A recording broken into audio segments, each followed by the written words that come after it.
Good morrow to you all. You have fallen on bad times. Brought to you by the Royal Holloway Shakespeare Society. You join me, Theo Dudridge. And me, Subhan Hay, as we bear some bardy truths. Hello everyone, welcome back to another episode of Bad Times. This week I am joined by our latest social secretary, Esther. Say hi. Hello, how you doing? I'm doing good, thank you. How are you doing? I'm good, great, yeah. Incredible. So, those of you who saw my episode with Jack Hardman way back in Series 1, I said that I DSM'd, and Esther also DSM'd. So, tell me a bit about your experience as a deputy stage manager. How did it sort of come to be, and what shows have you done? Well, I wasn't always doing backstage. I did start off on stage. I think the first performance I did was in Year 6, as in Macbeth. I was the third witch, and that was really fun. I had this iconic witch laugh, which I can't do anymore. And then after that, I started to do musicals at my local theatre, so I performed there, which was really fun. And then I did another couple of Shakespeare performances at school. I did A Midsummer Night's Dream where I played Bottom. That was extremely fun. I played the nurse in Romeo and Juliet. And then after I stopped taking drama, I decided to still be included, so I started doing backstage work. So for talent shows and more performances and like Grease and stuff, I decided just to be part of the backstage crew. And then when I got a bit older, I was promoted to deputy stage manager, and it's kind of it's a bit different from what it is at Royal Holloway, I think, because the stage manager was the teacher, and she was kind of like the big boss of it all, and I was just following under her. But it's obviously a bit different here because the DSM kind of teaches the stage manager, and I do like my new position of power now, I must say.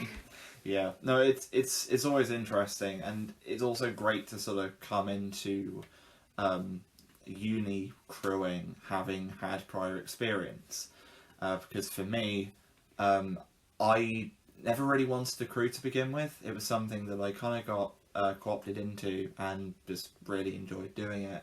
But I knew basic backstage DSM knowledge from just having watched DSM's work backstage, kind of waiting to go on stage when I was acting with my local theatre company. And that was kind of interesting, seeing them do all the call signs, learning how that worked. But yeah, for those of you back home, would you like to explain from your experience what the role of a DSM does and what normally happens in kind of role of a DSM? Well, so from back home, it was kind of like, basically I was just moving things on and off stage and kind of like making sure that the other backstage crew where they need to be, the actors where they need to be. We joined the rehearsal stage like quite late on, so I was there for the dress rehearsals and the later ones and the tech rehearsals. So I wasn't really a tech person. There was like a separate tech crew, but I kind of watched how it was done. But basically it was just taking things on off stage. I did the curtain call and stuff, and it was pretty fun, yeah. So were you more in that role, more of a kind of general sort of stage manager, but then learnt the tech side alongside it, would you say? A bit of it, yeah. I mean, I didn't really know that much about tech because most of the tech crew was done at the back of a hall, and I kind of saw it going on, but like they'd give us like lighting cues that would help the stage crew and the performers as well, so that helped out, yeah. Oh, nice. That's very good. You're also part of the crew for this year's main term show, which is going to be a slight Taming, which is a slight variation on Taming of the Shrew. And you're also DSMing that, so would you first of all like to tell me a bit about the show, and second of all, what you've done in your role as DSM for the show? Well, basically, our Taming of the Shrew performance is a new name, and it's called a slide taming. It's going to be a modern interpretation on it because it's arguably one of Shakespeare's most sexist and controversial pieces. So we're trying to give it more of a progressive feminist approach, basically. Okay. And I guess what I'm doing as a DSM in this, it's different to what I previously did at school. It's kind of I'm sorting out rehearsal schedules. I'm going to be there for the audition process. I'm making stage design, sorting out props and clothing and such. And it's basically I basically just got to be there for the director and stuff and kind of just turn up to rehearsals, make notes and things like that, yeah. Nice. Okay, so obviously you've DSM'd a few shows before. What shows have you DSM'd? The first one I did, and well, that was the first couple I was just part of stage crew, but I was Okay. kind of like I didn't have the title stage manager, but I kind of felt like it. I was kind of Yeah. But the first one I did was Greece, which was really fun because I was in charge of moving the car around and Nice. that was quite fun because the stage manager she's quite good at like carpentry and stuff. She basically made this wooden car and like you would take off a layer of the car, so it looked from like a really scraggy car. You'd take the layers off, and then it looked like a really cool shiny car. And basically, my job was kind of like to move it around, and then there was obviously other things to do, but that was kind of like the highlight of the car. And then Nice. other thing I did was we had this kind of showcase called Extravaganza, which is just a bunch of different things. It's like dance performances, singing performances, comedy, acting. Yeah. And I mean, it wasn't as that much for that. I think I just had to get instruments on and off stage and just had to do the Okay. curtain call instead. And then Yeah. the most recent one I did, where I was actually a DSM, was it was Sweet Charity, and basically that was just quite a simple one as well, just getting things on and off stage. But we didn't get to perform for as many audiences as we wanted to do because what the performance times was when like the pandemic came to Oh, fruition. no. It's kind of like Yeah. we managed to perform to one of the other local primary schools, but that was about it. And so we managed to perform for some other classes, but we didn't get to do what we wanted. But it was still really fun to do. Oh, nice. Are you feeling excited for doing an in-person show?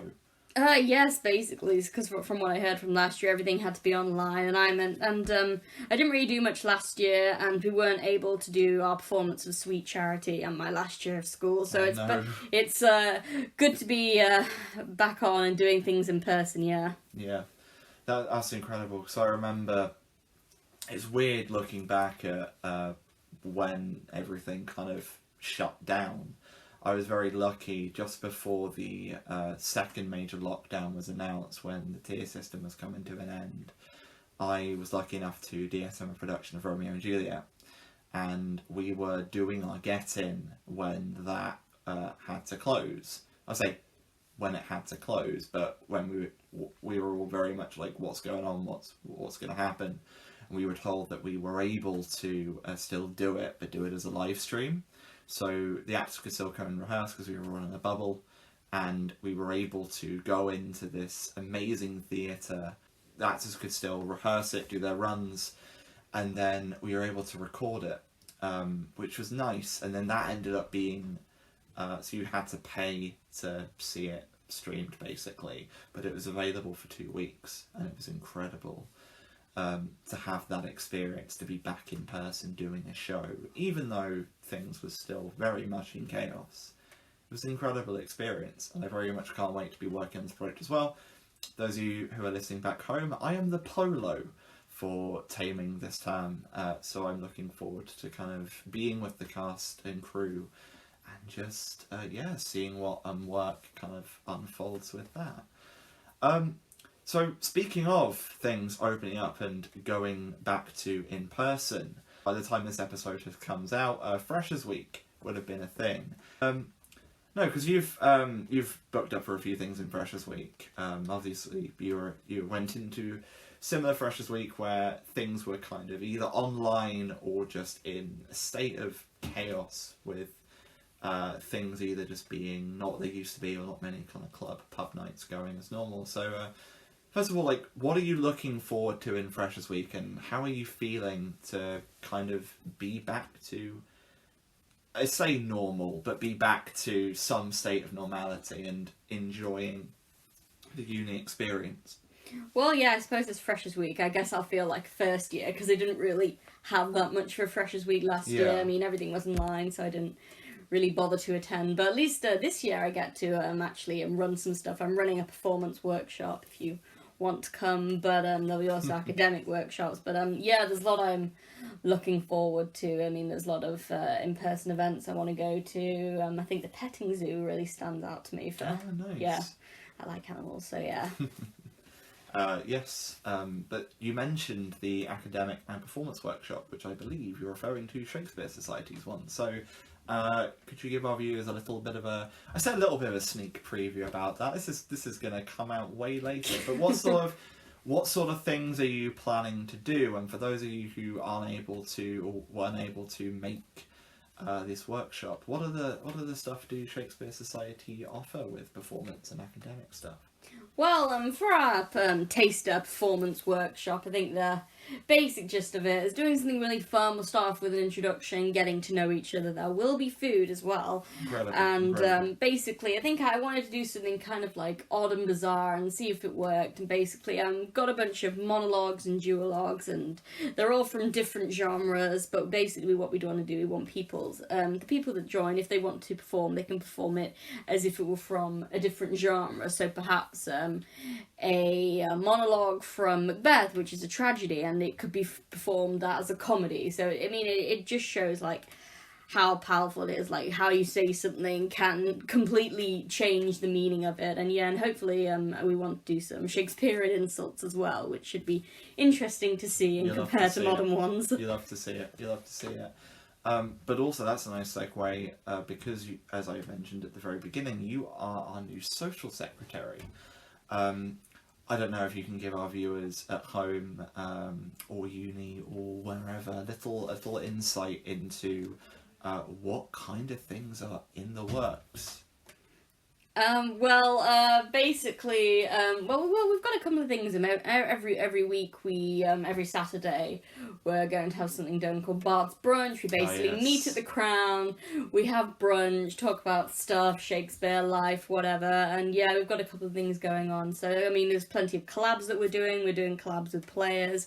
So basically, my job just means I have to organise these things, email people, do risk assessments and such. Nice.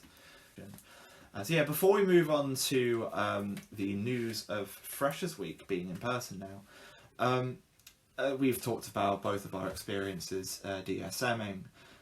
Do you have any advice for someone wanting to get into the role, or perhaps backstage crew in general?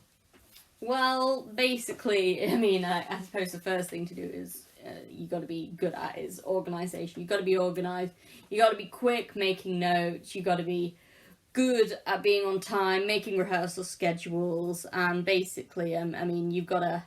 And I think it's good to know stuff about the tech as well. Yeah, I think I'm still not the best at it, but I think going into it's probably good to know more about the tech so you can speak to the tech about that, say what you want, and then speak to other people about props and clothes and just yeah.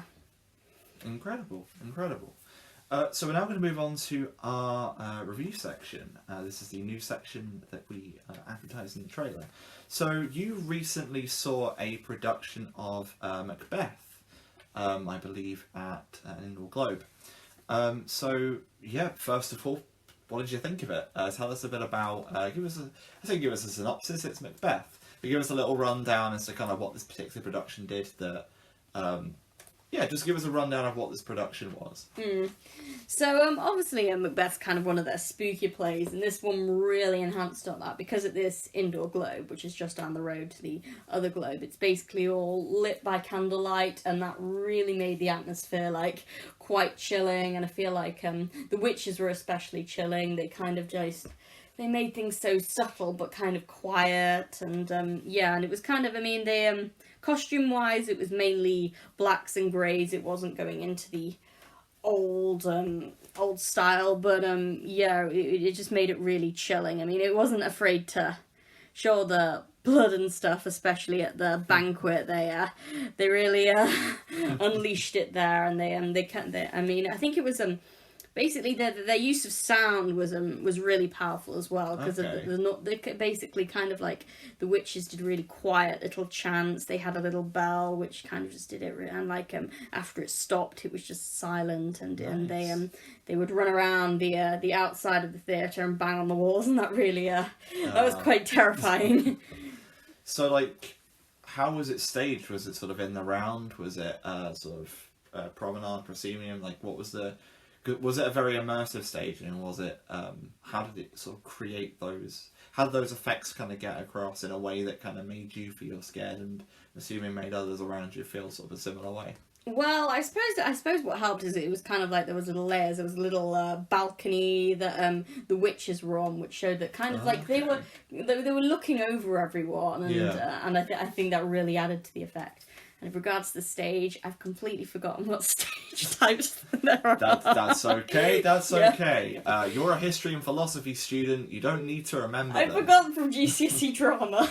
Honestly, it's the little things. It's the little things. But by the sounds of things, to create that effect, it must have been good. So what's your experience like with Shakespearean acting or working backstage with Shakespeare work? Because you've got obviously you're doing a show this time, which is Taming. What's your kind of prior experiences with Shakespeare like?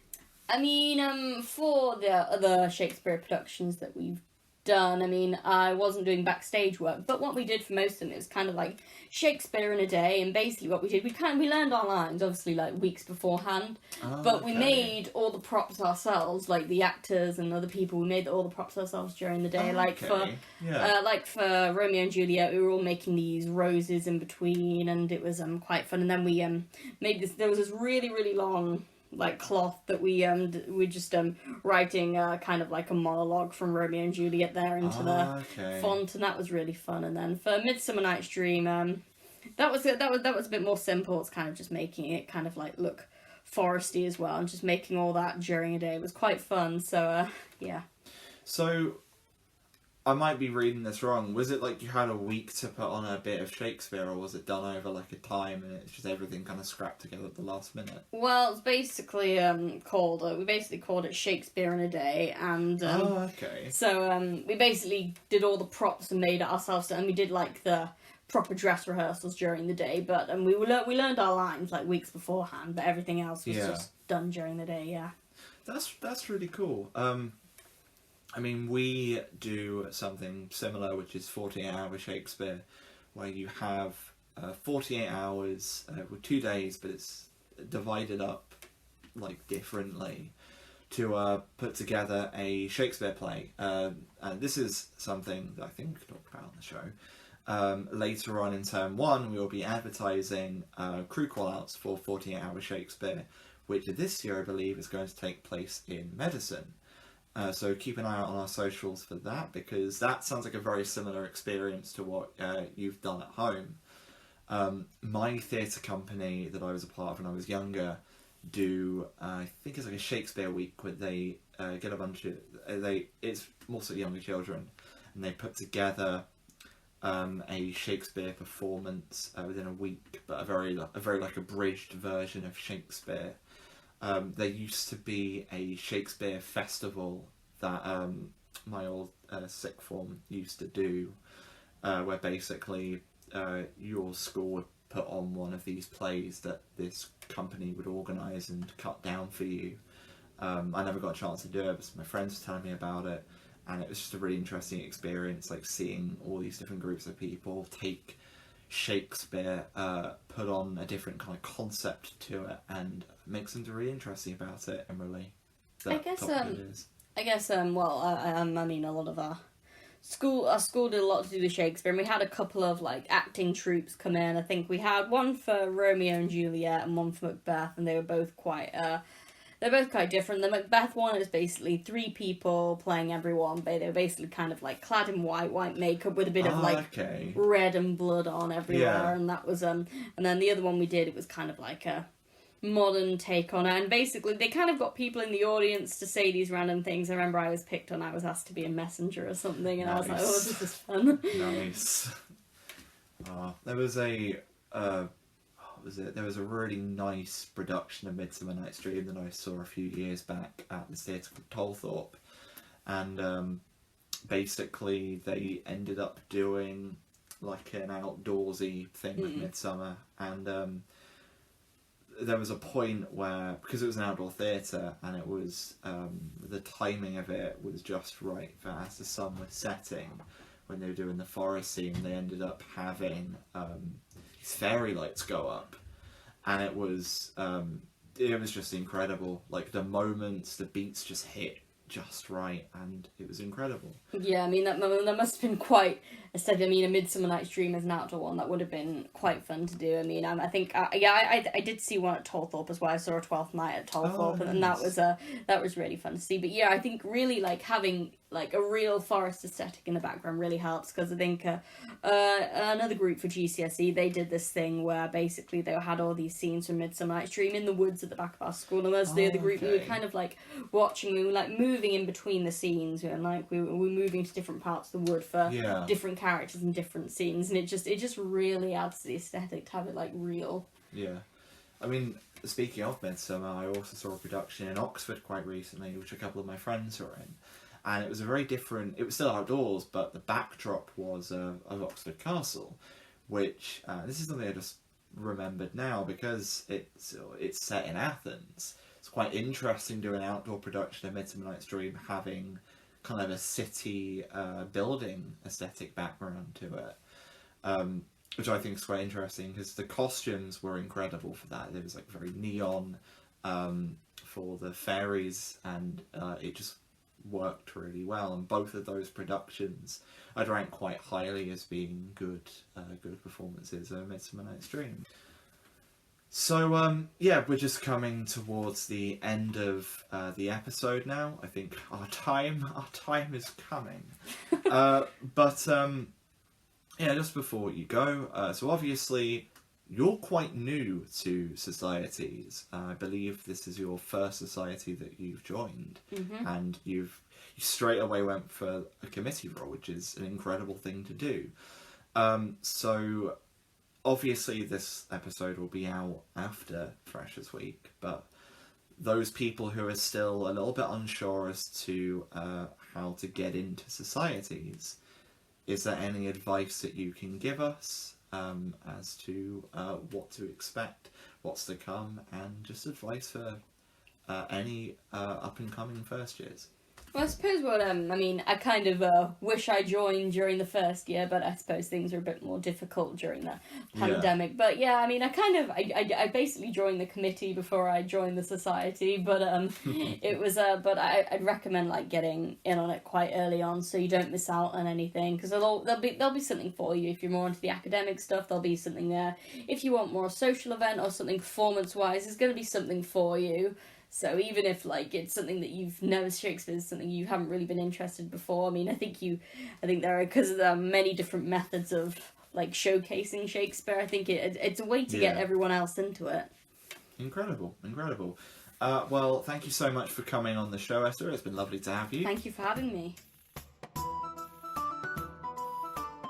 Thank you everyone for tuning in to this week's episode of Bard Times. I've been your host, Theo Dudridge, and in the words of the Bard himself, and teach me how to name the bigger light, and how the less that burn by day and night. Take care, everyone.